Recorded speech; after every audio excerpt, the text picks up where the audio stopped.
Hello, welcome. I'm Brian Caplen, editor of The Banker. We're reviewing the Banker's Top 1000 2018. We're talking about the Middle East. I'm with James King, who's the Middle East editor. So James, it's exciting in the Middle East this year because we've actually got a new bank in the top spot. Tell us a bit about that. That's right. So historically, Saudi Arabia's National Commercial Bank has dominated the top spot in our regional ranking. And that changed to Qatar National Bank in recent years. But this year is the first year we've had a new lender, which is First Abu Dhabi Bank from the UAE, with about 20.5 billion in Tier 1 capital. So it's a big shake-up for the table. All right, and this is because of a merger in the UAE. That's right. So it was a merger of National Bank of Abu Dhabi and First Gulf Bank. So it's the first year that we've accounted for that bank's full year results. It now takes the top spot, but there are more mergers on the way. Saudi Arabia's Al Awal Bank and Saab have both agreed to a merger, which is quite a groundbreaking move for the Saudi banking sector, and that's likely to come into effect perhaps next year. Okay, so we might see quite a lot more changes in the table then, perhaps next year or the next few years. That's right, yeah. I mean, the conditions have really changed in the Gulf. It's much tougher out there for some of the banks, so mergers are definitely in the pipeline.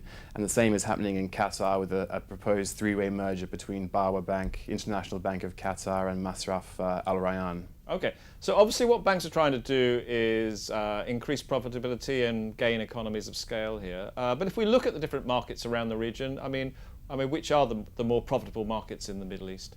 Well, it's been quite an interesting outlook in that regard because Lebanon and Lebanese banks have performed really well this year. So Blom Bank and Bank Audi have topped the return on capital table, which goes to show that their strategy of maximizing their international growth in high growth markets like Egypt and Turkey is really paying off. So they took position 1 and 2 in the ROC table. And also they're showing some growth at home as well, tapping into new opportunities in the information economy. So the outlook is quite bright for Lebanon, given the fact that the economy as a whole is experiencing a bit of a tougher time. So it seems in some cases with the Middle East banks, this sort of strategy of covering the region rather than just your home market is working out for them. That's right, and it shows no sign of really abating. We've seen a couple of recent outbound acquisitions by some Gulf banks over the last year, and that should continue, perhaps to a lesser extent, in the coming years. Okay, James, thank you very much. Thank you.